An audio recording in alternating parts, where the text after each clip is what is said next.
இந்த 2025ல நீங்க ஒரு கார் பர்ச்சேஸ் பண்றதா இருந்தா, இந்த ஃபீச்சர்ஸ் இருக்க கார பர்ச்சேஸ் பண்ணுவீங்களா? இல்ல இந்த ஃபீச்சர்ஸ் இருக்க கார பர்ச்சேஸ் பண்ணுவீங்களா? கண்டிப்பா இதுதான் சூஸ் பண்ணுவீங்க. பட் ஆனா உங்களுக்கு அது பட்ஜெட்ல செட் ஆகலனா கூட, மினிமம் ஃபீச்சர்ஸ் இருக்க இந்த காரையாச்சும் நீங்க இந்த 2025ல செலக்ட் பண்ணுவீங்க. இது ஏன் இந்த சூசிங் மெத்தட் நம்மளுக்கு வருது அப்படின்னா, இந்த கார் வாங்குறது வந்து நம்மளோட ஜெனரேஷன் ஆஃப் ஜெனரேஷன்ஸ்ல வந்து வர்றதுனால, நமக்கு வந்து என்ன ஃபீச்சர்ஸ் மார்க்கெட்ல வந்திருக்கு, எது வந்து கொஞ்சம் டாப் எண்டா இருக்கு, எது லோ எண்டுங்கிறத நம்மளால வந்து ஈஸியா அனலைஸ் பண்ண முடியும். பட் ஆனா ஹோம் ஆட்டோமேஷன் சிஸ்டம் வந்து மார்க்கெட்டுக்கு புதுசுங்கிறதுனால, அதுல என்ன டெக்னாலஜி வந்திருக்கு, என்ன ஃபீச்சர்ஸ் வந்திருக்கு, என்ன பட்ஜெட்ல வந்திருக்குங்கிறது வந்து நம்மளுக்கு பெரிய நாலேஜ் இல்லாததுனால, உங்களுக்கு என்ன ப்ராடக்ட்ட வந்து உங்க வீட்டுக்கு சூஸ் பண்ணணுங்கிறத வந்து ஒரு பெரிய டவுட்டாவே இருந்துட்டு இருக்கு.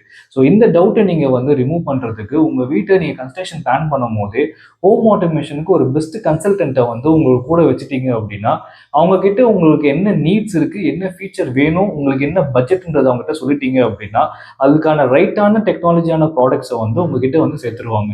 ஸோ இந்த மாதிரி மோஸ்ட் ஹோம் ஆட்டோமேஷனுக்கான அட்வான்ஸ்ட் டிப்ஸ் அண்ட் டிப்ஸை தெரிஞ்சுக்கிறதுக்கு டிஸ்மார்ட் ஸ்டேஜை ஃபாலோ பண்ணிக்கோங்க.